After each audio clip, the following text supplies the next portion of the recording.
اعوذ باللہ من الشیطان الرجیم بسم اللہ الرحمن الرحیم۔ خواتین و حضرات السلام علیکم ورحمۃ اللہ وبرکاتہ و مغفرتہ۔ پروگرام احکام شریعت اور فقہ حنفی سے متعلقہ مسائل کے ساتھ آپ کی خدمت میں حاضر ہیں۔ کچھ آفر کویسچنز، ایک بھائی نے پوچھا کہ ہمارا اٹیچ باتھ روم ہے، ہم جب نہاتے ہیں تو پانی WC پہ بھی گرتا ہے، کموڈ پر گرتا ہے، اور یہ ہو سکتا ہے کہ ادھر گر کے دوبارہ جسم پر پہنچے، تو کیا جسم ناپاک ہو جائے گا؟ دیکھیں، اکثر جو WC یوز کی جاتی ہے، گھر والوں کا اکثر طریقہ یہ ہوتا ہے کہ اس میں پانی بہا دیا جاتا ہے۔ اگر آپ کو کسی کی طرف سے بے احتیاطی کا گمان ہو تو آپ یوں کریں کہ جب داخل ہوتے ہیں تو نہانے سے پہلے اس پہ اچھی طرح پانی بہا دیں تاکہ پانی نکل جائے، اس کے بعد آپ غسل کریں۔ اگر اتنا کلوز ہے WC سے کہ اس پہ چھینٹیں پڑ کے آپ کے اوپر آتی ہیں تو بس پھر یہ غور ضرور کرنا ہوگا کہ اگر آپ کو وہاں کوئی نجاست نظر آ رہی ہے، مثلا پیشاب وغیرہ ہے، اس کی اسمیل بھی محسوس ہو رہی ہے، تب تو اس پہ جو پانی پڑ کے آپ کے اوپر آئے گا آپ ناپاک ہو جائیں گے۔ لیکن اگر کوئی ایسی چیز نظر نہیں آ رہی، صرف آپ گمان کر رہے ہیں کہ ہو سکتا ہے کہ کوئی ناپاکی پڑی ہو، تو یاد رکھیں کہ صرف گمان سے یا سوچ بچار کی وجہ سے کسی بھی شے کو ناپاک قرار نہیں دیا جا سکتا، بلکہ اس کو پاک ماننا واجب ہے۔ تو لہٰذا ایسی صورت میں کہ جب آپ فزیکلی طور پہ کسی چیز کو وہاں نہیں دیکھ رہے ہیں، کوئی رنگ یا اسمیل وغیرہ محسوس نہیں ہو رہی، تو اب اگر وہاں پانی پڑ کے آپ کے اوپر آ بھی جاتا ہے تو آپ پاک رہیں گے۔ انشاءاللہ بھی میری بک آ رہی ہے طہارت پہ، میں نے لکھی ہے، یہ ضرور آپ پڑھیے گا، یہ ہر گھر کی ضرورت ہے۔ بہت ہی باریکی کے ساتھ اور اچھے انداز سے، عام فہم انداز میں اس میں تمام طہارت سے متعلقہ مسائل جمع کر دیے گئے ہیں۔ امید ہے کہ آپ اس کو ایک دفعہ پڑھ لیں گے تو پھر اس قسم کے مسائل میں وسوسہ نہیں آئے گا۔ ایک ہی کسی نے پوچھا ہے کہ کیا ہر بے ادبی گناہ ہوتی ہے؟ اگر کوئی جان بوجھ کر بے ادبی کرے تو؟ اگر کوئی نجس ہاتھوں سے ٹائپ کرتا ہے یا حروف تہجی لکھتا ہے جان بوجھ کر تو کیا حکم ہوگا؟ دیکھیں، ہر بے ادبی گناہ نہیں ہوتی، وہی بے ادبی گناہ ہوگی کہ جس کو قرآن نے بے ادبی قرار دیا اور اس عمل سے منع کیا، یا نبی کریم صلی اللہ علیہ وسلم نے، یا صحابہ کرام نے، یا امت کے جو علماء ہیں، مجتہدین، مفتیان کرام جو مسائل کو جانتے ہیں، انہوں نے کہا کہ یہ بے ادبی گناہ ہے، تو پھر تو گناہ ہے۔ لیکن اس کے علاوہ بہت ساری چیزیں ایسی ہوتی ہیں جن کو ہم ادب مانتے ہیں، لیکن خلاف ادب کرنا گناہ نہیں ہوتا۔ جیسے کعبۃ اللہ کو پیٹھ نہ کرنا ایک ادب ہے، لیکن اگر آپ کر لیں تو کوئی گناہ نہیں۔ ہزار لوگ طواف وغیرہ کر کے باہر نکلتے ہیں تو کعبۃ اللہ کو پیٹھ ہو رہی ہوتی ہے، کوئی گناہ نہیں ہوتا، ٹھیک ہے نا۔ اسی طریقے سے یہ ناپاک ہاتھ ہیں، فرض کر لیں آپ کے، اور آپ اس سے ٹائپ کر رہے ہیں، قرآن پاک ٹائپ کر رہے ہیں، تو یہ ایک لوگ کہیں گے بے ادبی ہے، بے ادب کا تقاضا یہ پاک ہو کر کریں، لیکن اس میں آپ نہ قرآن کو ٹچ کر رہے ہیں، نہ قرآن تک آپ کے کوئی گندگی پہنچ رہی ہے۔ ویسے بھی جو آپ ٹائپ کرتے ہیں، اگر آپ غالباً اب تو ٹائپ رائٹر کا دور نہیں رہا، آپ کی بورڈ سے لکھ رہے ہوں گے، کمپیوٹر کے اوپر لکھ رہے ہوں گے، تو کمپیوٹر میں یا آپ کے موبائل میں جو کچھ ڈیٹا پہنچتا ہے وہ حقیقتاً آپ کی رسائی وہاں تک ہوتی نہیں۔ اگر اسکرین پہ بھی ہاتھ لگا دیں تو آپ کا کسی لکھی ہوئی چیز یا نقش کے اوپر ہاتھ نہیں لگتا ہے، تو لہٰذا یہ بے ادبی ضرور ہے، لیکن یہ ایسی نہیں ہے کہ اس میں گناہ ہو۔ تو خلاصہ کلام یہ ہے کہ اب جیسے مدینہ شریف میں کوئی جائے اور جوتی نہ پہنے کہ بھئی ادب ہے، بہت اچھی بات ہے، اگر وہ افورڈ کر سکتا ہے تو ٹھیک ہے، لیکن اگر کوئی پہنتا ہے تو کیا اس کو گناہ گار قرار دیں گے؟ نہیں۔ تو اس لیے میں گزارش کرتا ہوں کہ اپنے پاس سے کچھ چیزیں ادب کی بنا کر اور اس کو ادب قرار دے کر، اور پھر اس کے اوپر لوگوں کے عشق کو پرکھنا، ان کے تقوی کو، ان کی پرہیزگاری کو، اور جو آپ کے بنائے ہوئے خود ساختہ معیار پر پورا نہ اتر رہا ہو اسے آپ کہیں یہ بے ادب ہے، یہ گستاخ ہے، یہ اس میں عشق کی کمی ہے، یہ محتاط نہیں ہے، غیر متقی ہے، اس طرح صحیح نہیں ہوتا۔ ادب وہی ہے جس کو شریعت نے کہا ہو، علماء نے کہا ہو، یا قرآن حدیث جیسے کہتی ہیں، یا ہمارے عرف میں اس کو ادب شمار کیا جاتا ہو، اور اکثریت جو علماء کی ہے وہ اس کو ادب کہتے ہوں، تو ٹھیک ہے۔ اس میں بھی میں نے آپ کو سمجھا دیا کہ ہر اس کا خلاف کرنا کوئی گناہ نہیں ہوتا، لیکن اپنے پاس سے اب اپنی سوچ اور فکر سے ایک چیز کو ایجاد کریں اور اس کو معیار بنا دیں، یہ ٹھیک نہیں ہے۔ آپ خود کر سکتے ہیں ادب جتنا کریں، دوسروں پہ فتویٰ نویسی نہیں کریں گے۔ تو ایسا کوئی بھی معاملہ ہو علماء سے رجوع کر کے معلوم کر لیں کہ یہ بے ادبی جو ہے یہ گناہ میں شمار ہوگی کہ نہیں ہوگی، یہ بیسٹ ہے۔ آپ نے تو مطلقاً پوچھا، پرٹیکولر اگر آپ کوئی چیز پوچھتے کہ یہ ہے کہ نہیں تو اس کے بارے میں حکم بیان کر دیتا۔ ایک سسٹر نے کہا کہ مجھے بڑی سے بڑی خوشی مل جائے یا کتنا ہی غم کی بات ہو، نہ مجھے قلب میں خوشی محسوس ہوتی ہے نہ میں کوئی غم فیل کرتی ہوں، پتہ نہیں کیا ہو گیا ہے۔ تو کہتی ہیں کہ میرا دل سخت ہو گیا ہے، کیا یعنی گمان ہے کہ میرا دل سخت ہو گیا ہے، کیا مومن کے ساتھ ایسا مسئلہ ہونا چاہیے؟ یہ بالکل نہیں ہونا چاہیے. یہ ایک غلط روش ہے اس اعتبار سے کہ اگر یہ آپ کے قدرت و اختیار میں نہیں ہے خیر تو پھر تو آپ گناہ گار نہیں ہو رہی ہیں. یہ ایک بے اختیار اگر چیز ہے کہ آپ کے قدرت و اختیار میں نہیں ہے، اور اکثر ایسے ہوتا ہے کہ قلبی معاملات ہمارے قدرت و اختیار میں نہیں ہوتے، اور جو چیز ہمارے قدرت و اختیار میں نہ ہو اس میں ہم گناہ گار نہیں ہوتے. جیسے قلب میں گندا خیال اچانک آ جانا، یہ اچانک آنا ہی تو شیطان کی طرف سے ہوتا ہے، نفس کی طرف سے. اس کو روکنے کا تو ہمیں اختیار ہی نہیں ہے، تو آنا برا نہیں ہے، ہاں اس کے تقاضے کے مطابق عمل کرنا برا ہوگا. لیکن ایک مومن کی شان یہ ہے کہ اس کا ظاہر باطن بالکل نبی کریم صلی اللہ علیہ وسلم، اللہ کے صالحین جو بندے ہیں ان کے مطابق ہو. اور میرے آقا صلی اللہ علیہ وسلم خوشی بھی محسوس فرماتے تھے، آپ کا چہرہ کا رنگ چمک جایا کرتا تھا، اور صدمہ سنتے تو آپ افسردہ ہو جاتے تھے. اگر آپ نافرمانی رب دیکھتے تو رنگ متغیر ہو جاتا تھا، سرخ رنگ ہو جاتا تھا. حتیٰ کہ صحابہ نے فرمایا کہ ہمیں ایسا محسوس ہوتا تھا جیسے انار کے دانے نبی کریم صلی اللہ علیہ وسلم کے گالے اطہر پر نچوڑ دیے گئے، اتنا جلال سرکار کو آتا تھا. اور اسی طرح آپ روئے بھی ہیں. کئی معاملات میں آپ کا بکا فرمانا بھی ثابت ہے. جیسے آپ کے صاحبزادے حضرت ابراہیم رضی اللہ تعالی عنہ کا انتقال ہوا تو سرکار رو پڑے، آپ کے آنسو نکل آئے. تو کسی نے پوچھا رسول اللہ آپ بھی؟ وہ سمجھے شاید جو سرکار نے اپنے آپ کو مار کر اور نوحہ وغیرہ جیسے اس زمانے میں رائج تھا عورتوں کے مابین، اس سے سرکار نے منع فرمایا تو یہ بھی اس میں شامل ہوگا.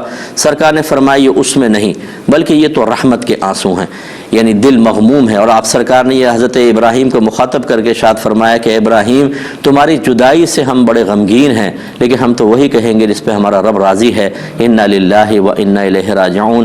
ایسی بی بی خدیجہ الکبریٰ رضی اللہ تعالی عنہا کا وصال ہوا. سرکار پورے سال غم کی کیفیت میں رہے، اور آپ ان کو یاد کرتے تھے بہت زیادہ، کیونکہ آپ کو سب سے زیادہ ازواج میں انہی سے محبت تھی. دوسرے نمبر پہ سیدہ عائشہ صدیقہ رضی اللہ تعالی عنہا آتی ہیں. تو خلاصہ کلام یہ ہے کہ یہ کیفیات ایک مومن کی ہونی چاہیے. آپ تھوڑا سا دین کی طرف آئیں، آپ موت کو یاد کریں. آپ خاتون ہیں چونکہ تو قبرستان ویسے تو نہ جائیں، قصدن کبھی وہاں سے گزر رہی ہوں تھوڑی دیر روڈ کے کنارے کو ٹھہر کر عبرت کی نگاہ ڈالیں. اسی طریقے سے کبھی اگر آپ قوی دل کی ہیں تو اسپتالوں کے ایمرجنسی وارڈز میں چلی جائیں، وہاں لوگوں کو دیکھیں. تو یہ اس طرح کی جب تکلیفیں پریشانیاں دیکھتے ہیں تو دل کے اندر اگر کوئی سختی موجود ہوتی ہے اس کا زور ٹوٹتا ہے. اور قرآن پاک کی ترجمہ تفسیر کے ساتھ تلاوت کریں، اس میں عذابات الہی کو پڑھیں، پچھلی قوموں کے ہلاک ہونے کے واقعات کو پڑھیں، تو امید ہے کہ اللہ تعالیٰ آپ کے اندر مثبت تبدیلیاں پیدا فرما دے گا. بسم اللہ الرحمن الرحیم. ایک کویسچن یہ کیا تھا کہ ان کی ماسی جو ہے وہ ناپاک کپڑے بعض اوقات رسی پہ ڈال دیتی ہے، اور وہ رسی ایسی ہے کہ اس پہ پلاسٹک کا یا ربڑ کا کوئی اوپر کوٹنگ ہے. تو کیا ایسا ہم کریں کہ جب وہ ڈال دے، جب نئے کپڑے ڈالنے لگیں کبھی آئندہ تو گیلا کپڑا اس پہ پورا پھیر دیں تو کیا رسی پاک ہو جائے گی کہ نہیں؟ جی بالکل. جو رسی پہ پلاسٹک ہے یا کوئی ربڑ وغیرہ ایسی ہے جو پانی کو جذب نہیں کرتی ہے تو اس میں پاکی کا اصول یہ ہوتا ہے کہ گیلا کپڑا کریں، ایک سرے پہ رکھیں، دوسرے سرے تک لے جائیں، ٹھیک ہے. پھر اس کا یا تو حصہ بدل لیں یا دوبارہ اس کو دھو کر اس کو پھر ایک دوسری طرف سے اس طرف لے آئیں، پھر ایک دفعہ دھوئیں اور تیسری دفعہ ادھر سے ادھر لے جائیں. 3 دفعہ کم از کم ایسا کر لیں تو وہ رسی بالکل پاک ہوگی. آپ اس پہ دوسرے کپڑے ڈال سکتی ہیں. لیکن میرا مشورہ یہ ہے کہ ماسی کو بالٹی سسٹم کا بتا دیں، یعنی جیسے سب دھل گئے واشنگ مشین میں، کپڑے باہر نکالے، اس کا صابن وغیرہ نکال دے وہ، اس کے بعد ایک بالٹی میں 2 جوڑے ڈالے، بالٹی کو فل بھرنے دے. کپڑے کا کوئی حصہ پانی کی سطح سے باہر نہ ہو، ہلکے سے ہاتھ سے دبا کے رکھے، پانی تھوڑا سا بہہ جائے بس، یہ کپڑے بالکل پاک ہیں، ان کو نکال دے. اب یہ پانی بھی ناپاک ہے، اسی میں اور ڈالیں، پھر اس کو بھر دیں، تھوڑا تھوڑا بہاتے رہیں. لیکن یہ واشنگ مشین سے دھونے کے بعد یہ بالٹی سسٹم کا کریں، اور پھر جا کے کپڑوں کو سکھا دیں، اسپن کر لیں، پھر اس کے بعد سکھا دیں. اسپن کرنے سے پہلے یہ سارا کام کر لیں تو فائدہ یہ ہوگا کہ پھر آپ کو اس قسم کے وسوسے بھی نہیں ہوں گے، مشقت میں مبتلا بھی نہیں ہوں گے. تھوڑا سا ماسی کا کام تو بڑھ جائے گا، لیکن یہ طریقہ بہترین طریقہ ہے، یہ اس کو سمجھائیں. ایک یہ کہتے ہیں کہ کسی کی بیوی اپنے بچوں کو لے کر میکے چلی گئی ہے لڑ جھگڑ کر، اور اب وہاں سے کہہ رہی ہے کہ مجھے نفقہ دیا جائے، نفقے کا مطالبہ کر رہی ہے، کیا حکم شرع ہوگا؟ دیکھیں اس میں دیکھا یہ جاتا ہے کہ اگر تو قصور شوہر کا ہے کہ شوہر کے قصوروں کی وجہ سے وہ گئی ہے، مثلا وہ فاسق فاجر غیر مردوں کو گھر میں لاتا ہے یا بیوی کو گندے اور غلط کاموں کی طرف مائل کرتا ہے، انہیں گناہوں میں لگاتا ہے، تو یہ لازم بات ہے ہجرت تو واجب ہوگی، وہ چلی گئی وہاں پر۔ ایسی صورت میں تو بیوی بچوں کا نان نفقہ شوہر پر لازم ہوگا۔ لیکن اگر ایسی کوئی بات نہیں ہے، کوئی ایسی معقول ریزن ویلڈ ریزن نہیں ہے، وہ ویسی لڑ جھگڑ کے چلی گئی ہے، تو بچوں کا نفقہ تو شوہر پہ لازم ہے۔ لیکن جب تک بیوی نافرمانی کر کے اور لڑ جھگڑ کر شوہر کے گھر سے دور چلی جاتی ہے، یاد رکھیں اتنے عرصے کے نفقے کی بالکل مستحق نہیں ہوگی، اس کو کوئی پیسہ وغیرہ نہ دیا جائے اور اس میں شوہر بالکل گناہگار نہیں ہوگا، بالکل نہ روکا جائے۔ ایک ہی کہتے ہیں کہ سنا ہے کہ کسی نے کہا کہ اگر کوئی حج یا عمرہ مسلسل کرتے رہیں تو اس کے عیب لوگوں پہ ظاہر ہونا شروع ہو جاتے ہیں۔ اس میں دیکھیں کوئی تک بندی نہیں ہے، اللہ تبارک و تعالیٰ تو بندوں کے عیب کو چھپاتا ہے۔ نبی کریم صلی اللہ علیہ وسلم نے فرمایا کہ اللہ تو تمہارے عیبوں پہ پردہ رکھتا ہے، تم خود اپنے پردہ چاک کرتے ہو۔ ہم بتاتے ہیں اپنے بے تکلف دوستوں کو، ہم بتاتے ہیں اپنے گناہوں کو مجالس کے اندر، ہم اپنے گناہوں کو دوسرے سے ڈسکس کرتے ہیں، شیئر کرتے ہیں بغیر کسی شرعی وجہ کے، تو ہم تو اپنا پردہ خود چاک کرتے ہیں۔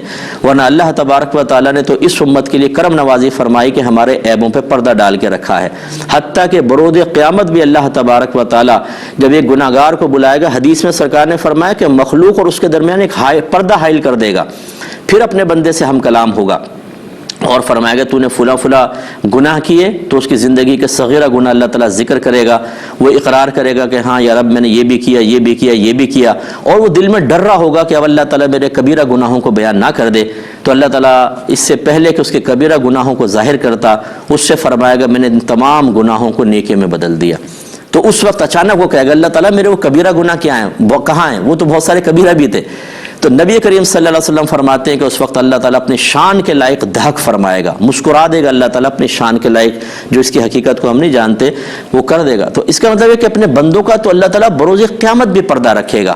اب یہ اتنی احمقانہ بات کرنا، ہم اللہ کی بارگاہ میں گئے ہیں، رحمت حاصل کرنے گئے ہیں، وہاں پہ گناہوں کے کفاروں کا بہت زیادہ سامان بھی ہوا ہے، حج کے اندر دیکھ لیں مزدلفہ میں، عرفات میں، اور پھر بارگاہ رسالت میں حاضری ہو، اور ہم وہاں نبی کریم صلی اللہ علیہ وسلم کی بارگاہ میں التجا کریں کہ آپ اللہ تعالیٰ کی بارگاہ میں ہماری سفارش کر کے ہمارے گناہوں کے کفارے کا کچھ سامان کروائیں۔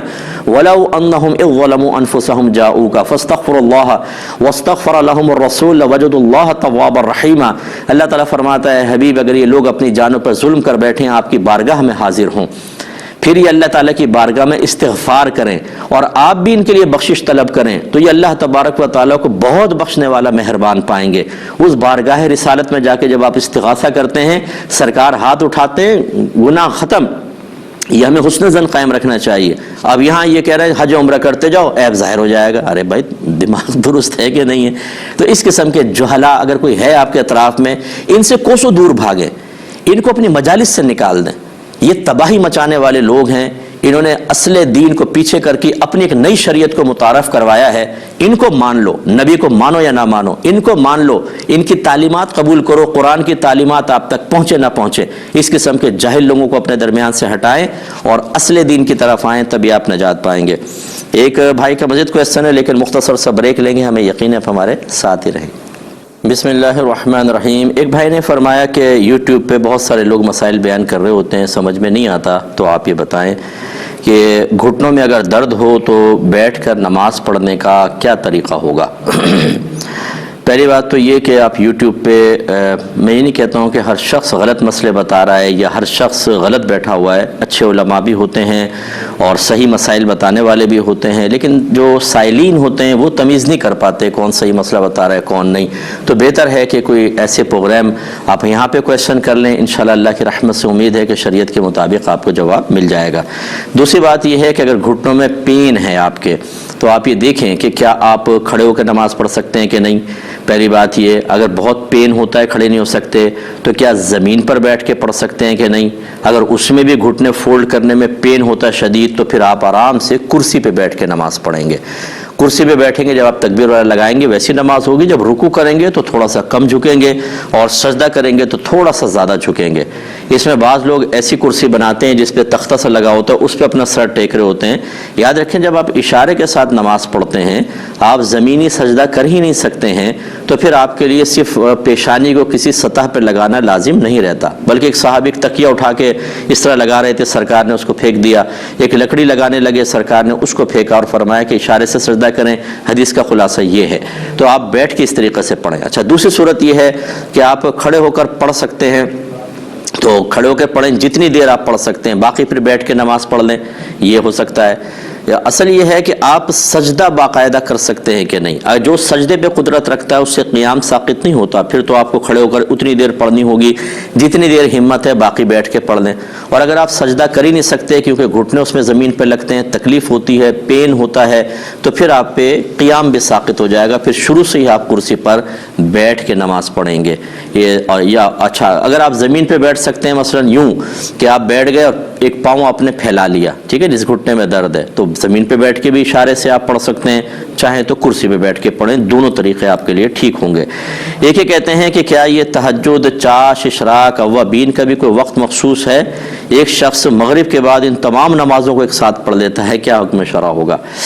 دیکھیں، میں نے پہلے بھی بات سمجھائی تھی، تھوڑے سے مختصر الفاظ میں آپ کو بات سمجھاتا ہوں کہ جن چیزوں کا تعارف شریعت پیش کرے، ہم اپنی عقل سے از خود اس کو نہ جان سکیں، انہیں کہتے ہیں افعال مشروعہ۔ فعل مشروع کہتے ہیں، اس کی جمع ہے افعال مشروعہ۔ جیسے فجر کی 2 رکعت، ظہر کی، یعنی فرض کی بات کر رہا ہوں، ظہر کی 4، عصر کی 4، مغرب کی 3، پھر عشاء کی 4۔ کیوں یہ آگے پیچھے کیوں نہیں ہو گئے؟ مغرب فجر کی 3 ہوتی، ہم عقل سے نہیں جان سکتے، تو انہیں کہتے ہیں فعل مشروع۔ ایسی نماز کی ادائیگی، ایسی ان کے اوقات، فجر کا وقت کیا ہوگا، ظہر، عصر، مغرب، عشاء، یہ چیزیں مشروع ہوتی ہیں، یعنی ہم اپنی عقل سے ان کو نہیں جان سکتے، اللہ کے نبی نے بتایا تو کریں گے۔ اور یاد رکھیں کہ جو مشروع چیز ہوتی ہے، جس کا تعارف شریعت پیش کرتی ہے، اسے ویسے ہی رکھنا ہوتا ہے جیسے شریعت نے تعارف پیش کیا، کیونکہ اس میں تو قیاس کا دخل ہی نہیں ہوتا، عقل تو شامل ہی نہیں ہو سکتی اس میں۔ لہٰذا اب جیسے تہجد ہے، تہجد کا وقت ہوتا ہے عشاء کے فرائض ادا کرنے کے بعد، آپ تھوڑی دیر سو جائیں، اور اب جو اٹھیں گے، اگر آپ طلوع فجر سے پہلے اٹھ گئے رات میں، تو یہی وقت پھر تہجد کا ہے۔ یہاں سے لے کر اور طلوع فجر تک کے پورے وقت میں آپ تہجد ادا کر سکتے ہیں۔ گویا کہ اس کے لیے شرط ہے کہ رات کو آپ پہلے عشاء کے 4 فرائض پڑھ کر پھر سوئیں، سو کر اٹھ کے جو پڑھیں گے اس کو تہجد کریں کہیں گے۔ یہی نبی کریم نے تعارف پیش کیا۔ آپ کوئی 4 فرض پڑھ لے عشاء کے اور سوئے نہیں، اور کہے میں تو تہجد پڑھ رہا ہوں، تو آپ زیادہ جانتے ہیں عبادت کا تعارف یا نبی کریم؟ یہ جو آپ کہہ رہے ہیں اس عبادت کا تعارف کس نے پیش کیا بتائیں؟ یہ اپنی عقل سے ہم کر لیتے ہیں۔ اسی طرح کسی نے عشاء پڑھی نہیں، ویسی سو گیا، آدھی رات کو اٹھ کر پہلے تہجد پڑھ رہا ہے پھر عشاء پڑھ رہا ہے، یا آدھی رات کو اٹھا اور پہلے 4 فرض پڑھے پھر تہجد پڑھنا شروع ہو گیا، تو آپ عشاء کے بعد تو سوئے نہیں، یہ تہجد نہیں بنے گی۔ ایسی اشراق اور چاشت، جب سورج نکل آتا ہے، پہلی کرن نکلتی ہے، اس کے 20 منٹ تک تو ہر نماز منع ہوتی ہے، پھر اس کے بعد تھوڑی سی تیزی آئے تو اشراق ہے، جب اور زیادہ تیزی سورج کے اندر آ جائے تو چاشت کا وقت شروع ہوتا ہے۔ اب کہاں وہاں وقت وہ مغرب میں لگ گیا۔ اور اوابین کا جو ہوتا ہے یہ مغرب کے بعد وقت ہوتا ہے، 6 نوافل اوابین کے پڑھتے ہیں۔